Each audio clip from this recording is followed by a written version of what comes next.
Escobar enriqueceu principalmente através da venda de pó para diferentes países do mundo. Ele liderou o famoso Cartel de Medellín, uma organização criminosa financiada pelo crime de tráfico e execuções. Escobar tinha um exército espalhado por países como Peru, Honduras, Bolívia, Colômbia, Estados Unidos, Canadá e alguns países da Europa. Ele começou a ganhar muito dinheiro ao prestar serviços para o contrabandista Álvaro Prieto e aos 22 anos já era um verdadeiro milionário. Pablo acumulou uma enorme fortuna durante sua vida. Quando morreu, seu patrimônio valia cerca de 30 bilhões de dólares, quase 130 bilhões de reais. Pablo foi incluído pela revista Forbes na lista dos homens mais ricos do mundo por 6 anos consecutivos, de 1987 até 1993. Sua fortuna chegou a 3 bilhões de dólares naquela época, valor equivalente ao PIB do Suriname e de Serra Leoa. A quantidade de dinheiro era tanta que os traficantes não sabiam exatamente quanto estavam ganhando, nem onde estava todo esse dinheiro. E no vídeo de hoje iremos contar onde está o dinheiro de Pablo Escobar.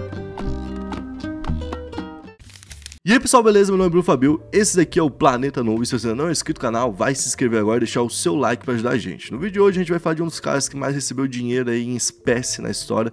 Eu costumo levantar aí, alguém pode comentar aí, pessoas que acompanham bastante história e tudo mais, uma pessoa mais poderosa do que ele, do que o Pablo, na história da humanidade, sem ter utilizado um governo, sem ter virado presidente do governo, rei de um governo, qualquer coisa do tipo assim, sem ter tido um cargo político. Ele tentou, né? Ele quis entrar para poder aprovar a legalização da coca naquela época na Colômbia, mas não conseguiu e ele teve, como a gente falou, bilhões e bilhões de dólares e ele virou um problema real para os Estados Unidos porque estava tirando muito dólar de dentro do país, certo? Numa economia paralela que foi proibida pelos americanos por conta disso, né? Eles não podiam permitir que surgisse um mercado tão grande e que fugisse das mãos dos americanos. Então, a gente vai falar um pouco sobre onde essa grana dele foi parar e eu tô aqui com o Digo Black e eu quero saber qual que vai ser a meta de likes pro vídeo de hoje. Meta de like hoje eu quero 18.950.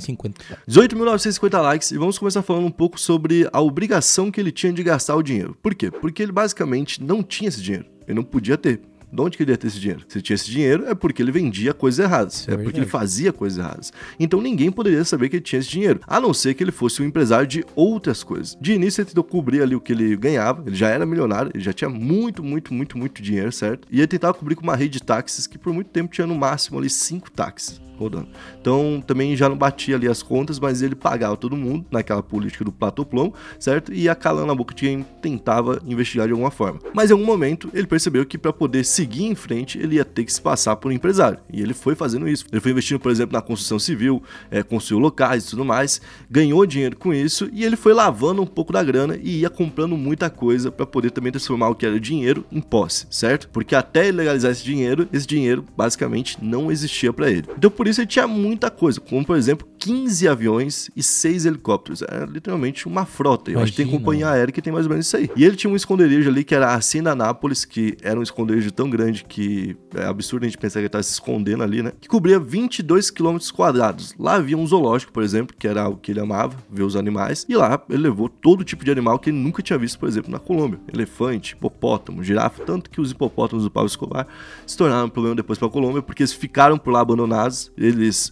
povoaram o local e mais de 200 hipopótamos estavam por lá e começaram a atacar pessoas em locais que eram povoados e que eram próximos a essa fazenda ali, que é a fazenda de Nápoles. Então ele ia investindo, quanto que é um hipopótamo? Hipopótamo é muito caro para trazer, hein? Opa, ótimo, é o que eu quero transformar o meu dinheiro em realização para poder depois, quem sabe, em algum momento vender isso aqui. E aí você deve perguntar, beleza, ele tinha muita grana, mas em algum momento essa grana ia acabar, provavelmente, né? E eu tenho pra dizer que basicamente não. A grana não tinha fim. Era 60 milhões de dólares entrando todos os dias pra conta dele.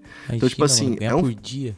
É um faturamento absurdo. E quando a gente fala que entrava pra conta dele, é porque ele comandava todo um cartel, que era o cartel de Medellín, diferente de outros cartéis que tinham ali, por exemplo, 2 irmãos comandando o negócio, que tinha, por exemplo, toda uma família com outra família que se uniram, que era literalmente um clã de pessoas. Nesse caso aqui, era uma liderança que no fim tinha uma pessoa solitária, que era o Pablo, né? Então, onde que ele ia guardar todo esse dinheiro, já que ele tá ganhando tanto dinheiro assim? Basicamente, ele gostava de guardar em lugares diferentes, espalhando esse dinheiro pela Colômbia, que era o país que ele se sentia mais confortável e mais seguro no mundo. mundo. Por isso que ele nunca fugiu, por exemplo. Ele pensava, pô, se eu paguei todos esses policiais, se eu tenho aqui milhares de homens que dariam a vida por mim, por que eu vou sair daqui pra ir pra outro lugar? Pra me sentir mais seguro. Eu tenho todo um esquema na mão, né? Pois é, se eu tenho tudo isso na minha mão, por que eu vou sair daqui, né? Por isso que tanto tempo ele ficou por lá e inclusive acabou morrendo por lá, né? E o irmão dele, o Roberto Escobar, virou um contador do cartel de Medellín. E ele contou, durante uma entrevista que deu pra Vice, que é uma revista lá dos Estados Unidos, que ele perdia cerca de 10% do total. A gente tá falando então de 6 milhões e meio de dólares por dia eram perdidos pra ratos ou então chuvas. Cara, é uma grana, assim, absurda. Pô, e ele nem ligava pra isso, né, mano? Porque era só... Não, ligar, eu acho que ele até ligava, mas, tipo assim, o que você vai fazer? Porque ele tinha que enterrar. Basicamente, o que ele fazia muitas vezes é enterrar. Ou então esconder dentro de casa, como eu falei, ele construía muita coisa, né? Então ele construía um prédio inteiro e lá entre as paredes ele colocava muito dinheiro. Pode Ia crer. colocando aqui 10 milhões, ali 10 milhões, ali 10 milhões. E as pessoas moram nesses prédios e nem fazem ideia disso, porque não ficou nenhum tipo de mapeamento pra levar até esses locais. Na verdade, até ficou uma espécie de mapeamento que foi caindo quando o cartel de Medellín foi caindo junto, certo? Que foi quando ele enfraqueceu, porque teve que enfraquecer o cartel pra derrubar ele, porque no final das contas perceberam isso. É como, por exemplo, você querer derrubar o Putin sem atacar a Rússia. Entendeu? Porque ele é o líder da Rússia. Então você tinha que enfraquecer o cartel que ele comandava. E uma coisa interessante que o irmão dele contou também nessa entrevista é que eles gastavam aí cerca de $2.500 por ano, certo? Com elástico pra poder organizar o dinheiro. Nossa, Eu tava fazendo as contas uma vez, é tipo assim, vem 100 elastiquinho no negócio que é R$2. Tem pra vender, tá ligado? Na internet. Então isso dá 50 centavos, mais ou menos, de dólar. Pode crer. Certo? Então é 5 mil vezes isso. Dá 5 mil pacotinho desse. Certo? Com ali 100 elastiquinho. Dá 500 mil elásticos. Nossa. Cada elástico desse cabe ali dentro, no mínimo, $10.000. São 500 mil unidades de 10 mil. É tipo isso. Uma vez eu fiz essa conta pra tentar entender o que era. Tipo de grana assim, é tipo absurdo, pô. É absurdo mesmo. E por conta disso, muito dinheiro ficou perdido. Como ele falou, muito dinheiro simplesmente apodreceu porque tava mal enterrado. Muito dinheiro foi comido por rato porque tava estocado num local em grande quantidade. Não foi bem observado. Até porque se você faz ali uma rede de observação, você levanta suspeita, pessoas ficam sabendo e você pode ser roubado. Lógico. Que aconteceu muitas vezes. Existiam os piratas do Escobar. Os caras basicamente, olha a coragem dos caras. Eles sabiam que tava rolando grana, que tinha um momento que essa grana tinha que passar fisicamente de um avião pra algum local, de um avião pra um caminhão, ou de um caminhão pra uma casa. E nesse trajeto, eles se metiam e assaltavam ali o caminhão, ou então ali o avião do Escobar. Muita gente também morreu por conta disso, tentando piratear o Escobar, mas muita gente ficou milionária assim. Inclusive, algumas guerreiras da época conseguiram dinheiro pra comprar arma e tudo mais, e pra se manter vivas até o dia de hoje, com esses roubos que eram feitos contra o cartel de Medellín. Então, tipo assim, por mais que o cara é grande, é poderoso, emplaca medo em quase todo mundo, ainda tem gente que se propõe a roubar ele. Por incrível que pareça. E muita gente pensa, pô, então como ele era muito grande, apesar dele ficar pobre, provavelmente a família dele ficou com alguma coisa, uma casa, um sítio, algo do tipo. E realmente, muita coisa ia de herança ali pra família do Pablo, mas segundo a viúva e o filho, o cartel de Cali, que era o cartel que tava caçando o Pablo, tomou tudo. Basicamente, eles falam o seguinte: vocês vão pra casa, vão fazer as malas e vão sumir. E não vão pegar nada além de suas roupas. É isso. Se uma moeda, se um shampoo sumisse, tá ligado? Alguma coisa tipo assim, basicamente eles iam pagar com a vida. Eles meio que trocaram a vida pela herança, né? Foi isso, eles falaram, pô, a gente voltou a ser ninguém, e quando a gente voltou a ser ninguém, a gente pôde ficar vivo. Porque se a gente fosse filho do Pablo, ou então mulher do Pablo, basicamente não tinha vida pra gente. Inclusive, o filho do Pablo tem uma questão que é engraçada, né? Que o nome dele é Juan Pablo Escobar. Então, tipo assim, é um nome que não passa despercebido, né? E aí depois trocou o nome pra Sebastião Marroquim, pra poder ficar ali em segurança, morando na Argentina e tudo mais. Só que doideira, né? Porque ele queria ficar meio que escondido, depois de um tempo se arrependeu disso, Sebastião Marroquim, começou a dar entrevistas e falar, pô, não, eu moro aqui em Buenos Aires, no lugar tal, e tal, meu nome é esse, ó, eu mudei. Que doideira, mano, é maluco. Então a gente pode afirmar que uma boa parte do tesouro do Escobar ficou na mão do cartel de Cali e foi utilizado para bancar operações do crime organizado e também para poder bancar o luxo que esses caras também viviam. Era o mesmo drama do Escobar. Eles tinham que comprar pérolas, tinham que comprar obras de arte, coisas do tipo, para poder fazer o dinheiro valer alguma coisa. Mas mesmo que boa parte tenha ficado com o cartel de Cali, uma outra boa parte ficou enterrada, porque estava escondida. Como a gente falou, muito dinheiro a todo dia é escondido. Outra coisa que a gente falou aqui é que ele ficou 6 anos seguidos na Forbes como um dos homens mais ricos do mundo. E a gente tá falando de 6 anos ganhando $60 milhões todos os dias. Então, assim, é muita grana, tá ligado?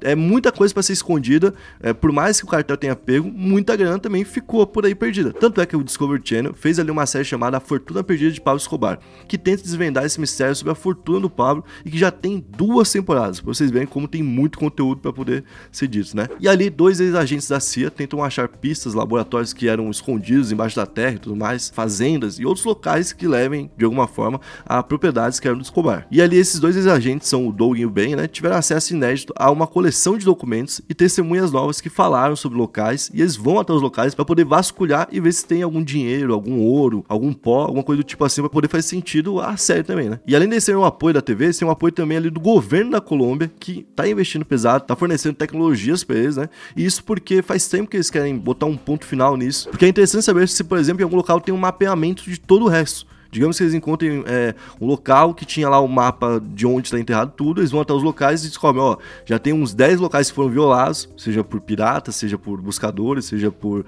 inimigos, qualquer coisa que seja, e tem outros locais que não. A gente vai ver o que foi perdido de dinheiro, o que não foi pode investir no próprio governo da Colômbia, né? Será que não mudou o dinheiro lá da Colômbia, no caso? É dólar, né? Esse é dólar americano. Verdade. Esse é o problema que tava causando pros americanos. Ele tá tirando crer. dinheiro deles da mão deles. E a gente teve alguns momentos onde foi encontrado de fato alguma parte desse tesouro. Como por exemplo, quando o Nicolas Escobar, que é o sobrinho do Pablo, foi pro apartamento dele e descobriu lá nesse apartamento, de uma das paredes, né, 18 milhões de dólares, cerca de 100 milhões de reais, que ficaram por 30 anos nas paredes por ali, certo? E segundo ele, as notas estavam em péssimo estado e perderam seu valor. Assim, vamos pensar o seguinte, se ele encontra 70 milhões e tem 40 milhões em ótimo estado e 30 milhões não, O que ele faz, será?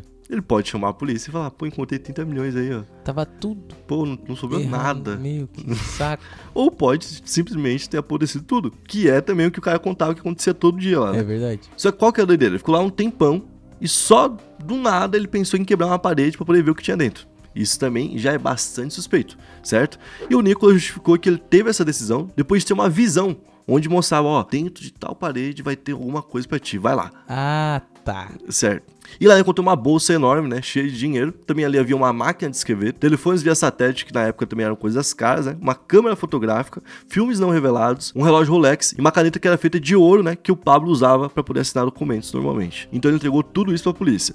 Um outro local que também foi encontrado foi uma mansão do Escobar em Miami, que basicamente ia ser derrubada, mas antes de ser derrubada, em 2016, várias pessoas entraram lá com ferramentas, tipo picaretas, marretas, detectores de metal, para poder encontrar talvez uma máquina como essa, né, um radar ultrassensível para poder ver através da parede, tipo, todo tipo de equipamento mesmo pra poder ver se ali tinha alguma parte do tesouro. E eles encontraram basicamente um pacotão cheio de coca, então já foi uma coisa ali que eles estavam achando que poderiam encontrar. E além disso, eles encontraram um cofre com mais de 270 quilos, que estava sob o piso de mármore. Então, de início não podia destruir porque era uma casa de alguém, não era mais um negócio, não, tá aí abandonado, pode entrar e fazer o que quiser. E tem uma doideira, porque o cofre foi roubado.